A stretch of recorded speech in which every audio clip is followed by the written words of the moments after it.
Hi, my name is Mahendra from Chamarajnagar. My final year civil engineering project is integrating AR and BIM for interactive visualization. Means building applications for the educational and representational purposes. Okay. So ಇದು training ಪರ್ಪಸ್ಗೆ ಅಂತ ಯಾಕೆ build ಮಾಡ್ತಾ ಇದ್ದೆ ಅಂತಂದರೆ ಏನು ಮೈಂಡಲ್ಲಿ ಏನಕ್ಕೂ ಇದು ಬಂತು ಥಾಟ್ ಅಂತಂದರೆ ಇವಾಗ ಡಿಪ್ಲೊಮಾ ಮುಗಿಸಿ ಇಂಜಿನಿಯರಿಂಗ್ ಬರೋವಂಥವ್ರಿಗೆ ಟಾಪ್ ವ್ಯೂ ಫ್ರಂಟ್ ವ್ಯೂ ಈ ಸೆಕ್ಷನ್ಸ್ ಇದೆಲ್ಲ ಈಸಿಯಾಗಿ ಅರ್ಥ ಆಗುತ್ತೆ. ಬಟ್ ಪಿ ಯು ಬೇಸಿಂದ ಇಂಜಿನಿಯರಿಂಗ್ಗೆ ಬರೋಂಥವ್ರಿಗೆ ಸ್ವಲ್ಪ ಇದರಲ್ಲೆಲ್ಲ ಸ್ವಲ್ಪ ಪ್ರಾಬ್ಲಮ್ಸ್ ಆಗುತ್ತೆ.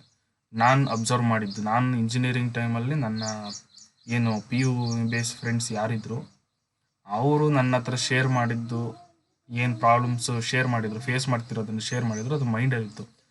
ಸೊ ಅದನ್ನು ಮೈಂಡಲ್ಲಿ ಇಟ್ಕೊಂಡು ಈ ರೀತಿ ಮಾಡಿದರೆ ಆ ಪಿ ಯು ಬೇಸಿಂದ ಬರೋಂಥವ್ರಿಗೆ ಯೂಸ್ ಆಗ್ಬೋದು, ಹೆಲ್ಪ್ ಆಗ್ಬೋದು ಅನ್ನೋದೊಂದು ಕಾನ್ಸೆಪ್ಟಿಂದ ಇದು ಬೇರೆ ಕಡೆ ಆಗಲಿಲ್ಲ ಅಂತಂದ್ರು ನಮ್ಮ ಕಾಲೇಜ್ ಲೆವೆಲಲ್ಲಿ ಮಾಡ್ಕೊಂಡ್ರೆ ನಮ್ಮ ಕ್ಲಾಸ್ ಅವ್ರಿಗೆ, ನಮ್ಮ ಸಿವಿಲ್ ಡಿಪಾರ್ಟ್ಮೆಂಟ್ ಅವ್ರಿಗೆ ಆದರೂ ಯೂಸ್ ಆಗಲಿ ಅಂತ ನಾನು ಈ ಥರ ಮಾಡಿದ್ದೀನಿ. ಸೊ ಇದೇ ಮಾಡಲ್ ಇಟ್ಕೊಂಡು ಮೆಕ್ಯಾನಿಕಲಲ್ಲೂ ಮಾಡ್ಕೋಬೋದು, ಬೇರೆ ಬೇರೆ ಸರ್ಕ್ಯೂಟ್ ಡಿಸೈನ್ ಮಾಡ್ಕೊಂಡು ಸಿ ಎಸ್ ಅಲ್ಲೂ ಮಾಡ್ಕೋಬೋದು. ಓಕೆ, ಸಿ ಎಸ್ ಅವ್ರಿಗೆ ಬೇಡ ಅಂತಂದ್ರು ಮೆಕ್ಯಾನಿಕಲು ಅಥವಾ ಫಿಸಿಕಲ್ ಕಾಂಪೊನೆಂಟ್ಸ್ ಏನು ನೋಡ್ತೀವಿ ನಾವು ಸಿವಿಲು ಮತ್ತು ಮೆಕ್ಯಾನಿಕಲ್ ಬ್ರಾಂಚ್ ಅವರು, ಇದನ್ನು ಈ ರೀತಿ ಮಾಡಿಕೊಂಡು ಒಂದು ಟ್ರೈನಿಂಗು ಪರ್ಪಸ್ಗೆ ಯೂಸ್ ಮಾಡ್ಕೋಬೋದು ಅಂತ ಮಾಡ್ತಾ ಇರೋದು. ಸೊ ನಾನೇನು ಮಾಡಿದ್ದೀನಿ ಅಂತಂದರೆ ಈ ಕಾಂಕ್ರೀಟ್ ಎಲಿಮೆಂಟ್ಸು ಅಥವಾ structural elements of the building ಏನಿರುತ್ತೆ, ಲೈಕ್ ಸ್ಲ್ಯಾಬು, ಬೀಮ್ಸು, ಮತ್ತು ಕಾಲಮ್ಸು, ಫುಟಿಂಗ್ಸು, ಇಂಥವನ್ನ ಆ್ಯಪ್ಸ್ ಒಳಗಡೆ ಫೀಡ್ ಮಾಡಿ ಮಾಡಲ್ಸ್ ಮಾಡಿ ರೆವಿಟ್ ಯೂಸ್ ಮಾಡಿ ಅದರಲ್ಲಿ ಮಾಡಲ್ಸ್ ಮಾಡಿ ಆಮೇಲೆ ಫೀಡ್ ಮಾಡಿದ್ದೀನಿ ಮೊಬೈಲ್ ಅಪ್ಲಿಕೇಶನ್ಸ್ಗೆ. ಪ್ಲಸ್ ಸಮ್ ಇಮೇಜ್ ಟಾರ್ಗೆಟ್ಸ್ನ ಕ್ರಿಯೇಟ್ ಮಾಡಿದ್ದೀನಿ, ಪೇಪರ್ಸ್ ಪ್ರಿಂಟು. ಸೊ ಆ ಆ್ಯಪ್ ಯೂಸ್ ಮಾಡಿ ಇನ್ಸ್ಟಾಲ್ ಮಾಡಿ ಆ ಪೇಪರ್ ಮೇಲೆ ಫೋಕಸ್ ಮಾಡಿದ್ರೆ ಅಲ್ಲಿ ಈ ವಿಡಿಯೋದಲ್ಲಿ ಕಾಣೋ ಥರ ಇಮೇಜಸ್ಸು ಅಂದರೆ ಮಾಡಲ್ಸು ಕಾಣುತ್ತೆ. ಸೊ ಅದನ್ನು ನಾವು ಯಾವ ಮೂಲೆಯಿಂದಾದರೂ ಬೇಕಾದ್ರೂ ನೋಡ್ಬೋದು. ಅಂದರೆ ಇವಾಗ ಪೇಪರ್ಸಲ್ಲಿ ಒಂದು ರೀಪ್ರೆಸೆಂಟೇಷನಲ್ಲಿ ಏನು ಟಾಪು ವ್ಯೂ ಫ್ರಂಟ್ ವ್ಯೂ ಅಂತ ಇರುತ್ತೆ, ಅದಕ್ಕೇನೆ ಫಿಕ್ಸ್ ಆಗ್ದೇ ನಾವು ಯಾವ ಕಡೆಯಿಂದಾದರೂ ನೋಡ್ಬೋದು, ವಿಜುವಲೈಸ್ ಮಾಡ್ಬೋದು. ಈಸಿ ಇಂಟ್ರ್ಯಾಕ್ಟಿವ್ ಆಗಿ ವಿಜುವಲೈಸ್ ಮಾಡೋದು ಅಂತಂದರೆ ಯಾವ ಕಡೆಯಿಂದ ನೋಡಿದ್ರು ಅದಕ್ಕೆ ತಕ್ಕಂತೆ ಕಾಣುತ್ತೆ. ಆ್ಯಕ್ಚುವಲ್ ವರ್ಲ್ಡಲ್ಲಿ ಏನು ಕಾಂಪೊನೆಂಟ್ಸ್ ಇರುತ್ತೆ ಅದನ್ನು ಹೆಂಗೆ ನೋಡಿದ್ರೆ ಹೆಂಗೆ ಫೀಲ್ ಆಗುತ್ತೆ ಹಂಗೆ ಫೀಲ್ ಆಗುತ್ತೆ. So you can see video ತೋರಿಸ್ತೀನಿ.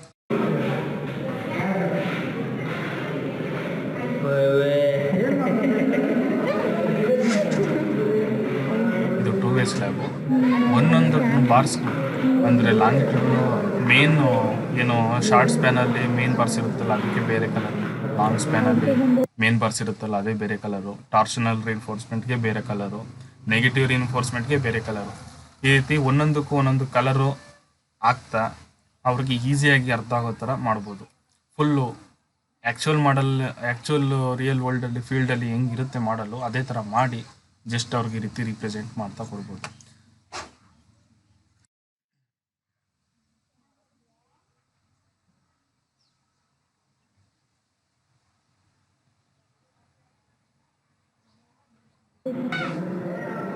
ಓಕೆ, ಸೊ ಇದು ಕ್ಯಾಡ್ ಲ್ಯಾಬ್ಗೆ ಅಂತ ಅಲ್ಲ, ಲೈಕ್ ಇವಾಗ ಎಸ್ಟಿಮೇಷನ್ ಎಲ್ಲ ಬರುತ್ತಲ್ಲ ಅದರಲ್ಲಿ ಯಾವ ಪಾರ್ಟಿಂದ ನಾವು ಕೌಂಟಿಂಗ್ ತಗೋಬೇಕು, ಯಾವ ಪಾರ್ಟಿಂದ ನಾವು ಮೆಜರ್ಮೆಂಟ್ ತಗೋಬೇಕು, ಪ್ರತಿಯೊಂದು ಒಂದು ಇಮ್ಯಾಜಿನೇಷನ್ ಇದ್ದರೆ ಅದು ಎಸ್ಟಿಮೇಷನ್ ಮಾಡೋಕ್ಕೋಗುತ್ತೆ. ಇಮ್ಯಾಜಿನ್ ಮಾಡ್ಕೊಳ್ಳಿ, ಅಂದರೆ top view front view side view ಎಲ್ಲ ಕೊಟ್ಟು ಸೆಕ್ಷನ್ಸ್ ಎಲ್ಲ ಕೊಟ್ಟು ಈ ಡ್ರಾಯಿಂಗ್ನ ಇಮ್ಯಾಜಿನ್ ಮಾಡ್ಕೊಂಡು ಇಮ್ಯಾಜಿನ್ ಮಾಡ್ಕೊಂಡು ಅದಕ್ಕೆ ಎಸ್ಟಿಮೇಟ್ ಮಾಡಿ ಅಂತ ನಮ್ಮ ಕ್ಲಾಸಸ್ಸಲ್ಲಿ ಹೇಳ್ಕೊಡೋದು.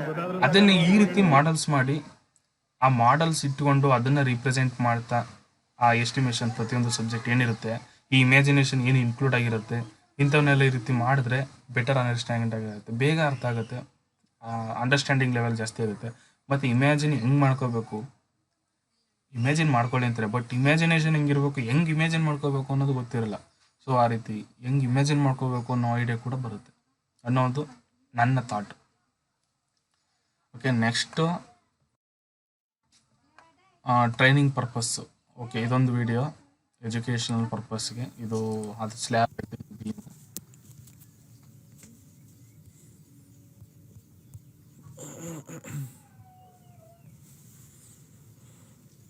ಸೊ ಇದು ನಾರ್ಮಲ್ ಕ್ಯಾಮ್ರಾದಲ್ಲಿ ಓಪನ್ ಮಾಡ್ತಾ ಇರೋದು. ಓಕೆ ನಾರ್ಮಲ್ ಕ್ಯಾಮ್ರಾ ಆ್ಯಪಲ್ಲಿ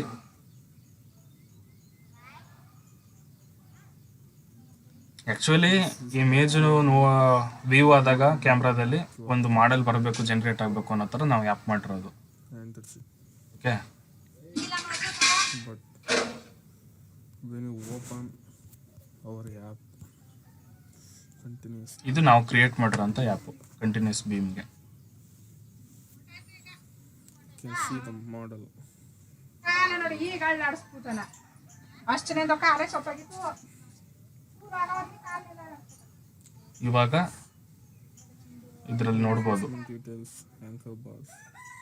ರಿನ್ಫೋರ್ಸ್ಮೆಂಟ್ ಡೀಟೇಲ್ಸ್ಗೆ ಪ್ರತಿಯೊಂದನ್ನು ಡಿಸ್ಟೆನ್ಸು ಮತ್ತು ಅದು ಏನು ಬಾರೋ ಅದನ್ನು ಏನು ಕರಿತೀವಿ, ಯಾವ ಬರುತ್ತೆ, ಯಾವ ಜಾಗದಲ್ಲಿ ಬರುತ್ತೆ, 0.25 ಯಾವ ಪಾಯಿಂಟಲ್ಲಿ ಬರುತ್ತೆ, from where ಪ್ರತಿಯೊಂದು ಕೂಡ ಈ ರೀತಿ ಮೆನ್ಷನ್ ಮಾಡಿ ಅರ್ಥ ಮಾಡಿಸ್ಬೋದು reinforcement ಅಂತ ನಾನು ಅಂದ್ಕೊಂಡಿದ್ದೀನಿ. near support, wind support, mid support,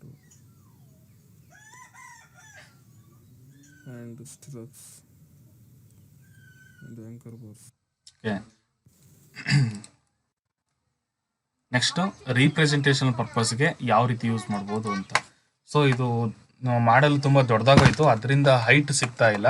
ಚಿಕ್ಕದಾಗಿರೋಂಥ ಮಾಡಲ್ ಮಾಡಿದರೆ ನಮಗೆ ಸ್ವಲ್ಪ ಹೈಟ್ ಸಿಕ್ಕಿರೋದು.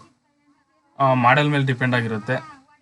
ಇದನ್ನೇ ಕೂಡ ನೆಕ್ಸ್ಟ್ ಕಮಿಂಗ್ ಡೇಸಲ್ಲಿ ಸ್ವಲ್ಪ ಇಂಪ್ರೂವ್ ಮಾಡಿ, ಅಂದರೆ ಫರ್ದರ್ ಸ್ಟಡೀಸಲ್ಲಿ ಝೂಮ್ ಔಟು, ಝೂಮ್ ಇನ್ನು, ಕ್ರಾಸ್ ಸೆಕ್ಷನು ಇದೆಲ್ಲ ಫೀಚರ್ಸ್ ಆ್ಯಡ್ ಮಾಡ್ಬೋದು ಅಂತ ಹಾಕಿದ್ದೀನಿ. ಬಟ್ ಸದ್ಯಕ್ಕೆ ಫೈನಲ್ ಇಯರ್ ಪ್ರೆಸೆಂಟ್ ಇದೇನು ಸಬ್ಮಿಷನ್ಗೆ ಎಷ್ಟಾಗಿದೆ ಅಂತಂದರೆ ಅದನ್ನು ಮಾಡಲು ಫಿಕ್ಸ್ ಮಾಡಿ ಈ ರೀತಿ ಜನ್ರೇಟ್ ಮಾಡಿ ವ್ಯೂ ಮಾಡ್ಬೋದು. ಇಷ್ಟು ಫಿಕ್ಸ್ ಆಗಿದೆ, ರೆಡಿ ಆಗಿದೆ. ರೀಪ್ರೆಸೆಂಟೇಷನ್ ಪರ್ಪಸ್ ಓಕೆ, ಈ ರೀತಿ ಅರ್ಥ ಮಾಡ್ಕೋಬೋದು ಕ್ಲೈಂಟ್ ಅಂತ. ಓಕೆ, ಇದು ನಮ್ಮ ಸಿವಿಲ್ ಡಿಪಾರ್ಟ್ಮೆಂಟ್, ಕಾಲೇಜ್ ಏನು ಡಿಪಾರ್ಟ್ಮೆಂಟ್ ಐತೆ ಅದನ್ನೇ ಮಾಡಿರೋದು ನಾವು.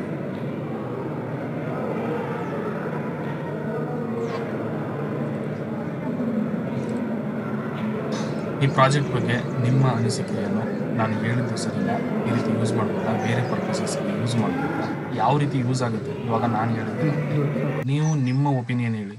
ಇದನ್ನು ಯಾವ ರೀತಿ ಯೂಸ್ ಮಾಡ್ಕೋಬೋದು, ಯೂಸ್ ಮಾಡ್ಕೊಳಕ್ಕಾಗತ್ತಾ, ಆಗಲ್ವಾ, good or bad, how it is, ಹೆಂಗಿದೆ ಪ್ರಾಜೆಕ್ಟು ನಮ್ಮದು, ಅದನ್ನು ಕಮೆಂಟ್ ಮಾಡಿ. ವಿಡಿಯೋ ಲೈಕ್ ಮಾಡಿ ಇಷ್ಟ ಆಗಿದ್ರೆ. ಓಕೆ, ಕಮೆಂಟ್ ಸೆಕ್ಷನಲ್ಲಿ ಏನು ಕಮೆಂಟ್ಸ್ ಬರುತ್ತೆ, ಏನು ನಿಮ್ಮ ಒಪಿನಿಯನ್ಸ್ ಬರುತ್ತೆ, ಅದನ್ನು ನೋಡೋದಕ್ಕೆ ಕಾಯ್ತಾ ಇರ್ತೀನಿ. Thank you.